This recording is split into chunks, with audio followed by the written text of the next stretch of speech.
ఎవరైనా కూర ఎలా చేయాలో గ్రేవీ చెప్పుంటారు, కానీ ఇవాల్టి వీడియోలో నేను చెప్పబోయేది chicken, mutton, non veg fry చేసేటప్పుడు జ్యూసీగా, క్రిస్పీగా, ఇన్స్టెంట్ గా రెడీ చేసుకునే గ్రేవీ. ఒక వారం పాటు నిల్వ ఉంటుంది. స్టవ్ ఆన్ చేసి పాన్ లో 50 గ్రాముల ఎండుమిరపకాయలు, 2 నుంచి 3 టేబుల్ స్పూన్ల ధనియాలు, 3 ఉల్లిపాయలు వేసి ఫ్రై చేసి 100 గ్రాముల టమోటా ముక్కలు వేసి మగ్గించి 2 వెల్లుల్లి గడ్డలని పొట్టు తీయకుండా వేసి మగ్గించి మిక్సీ పట్టుకొని ఫ్రిడ్జ్ లో పెట్టుకుంటే ఒక వారం పాటు నిల్వ ఉంటుంది. పాన్ లో 2 టేబుల్ స్పూన్ల ఆయిల్ వేసి 2 స్పూన్ల మసాలా గ్రేవీని వేసి పచ్చి వాసన పోయే వరకు వేపుకోవాలి. ఇందులో కొంచెం పసుపు, రుచికి సరిపడా ఉప్పు వేసుకుని కలుపుకోవాలి. గరం మసాలా, చికెన్ మసాలా ఇవేవీ లేకుండా ఇవితో మాత్రమే ఫ్లేవర్ఫుల్గా నాన్ వెజ్ని ఇలా రెడీ చేసి ఒక్కసారి ట్రై చేసి చూడండి. డిఫరెంట్ టేస్ట్, డిఫరెంట్ ఫ్లేవర్తో ఖచ్చితంగా మీకు నచ్చుతుంది.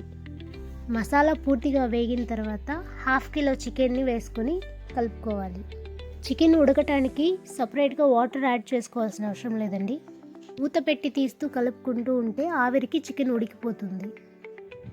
మటన్కి అయితే ఉడికే వరకు కుక్కర్లో పెట్టేసుకొని ఫ్రై చేసుకుంటే సరిపోతుంది.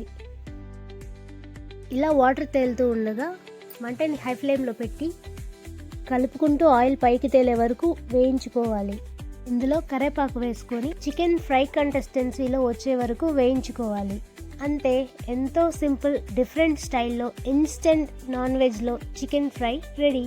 క్రిస్పీగా, జ్యూసీగా చాలా బాగుంటుంది. చూసారు కదా, చూడటానికి ఎంత బాగుందో, తింటే కూడా సూపర్గా ఉంటుంది. ఎలాంటి మసాలాలు లేకుండా ఇలాగ డిఫరెంట్గా ట్రై చేసి ఒకసారి చూడండి, ఖచ్చితంగా మీకు కూడా నచ్చుతుంది. అలాగే నాకు తెలియకుండా మీకు తెలిసిన రెసిపీస్ ఏమైనా ఉంటే కామెంట్ చేయండి, డెఫినెట్గా ట్రై చేస్తాను. వీడియో నచ్చితే లైక్ చేసి షేర్ చేయండి, కాస్త సపోర్ట్ చేయండి please. Thank you for your watching.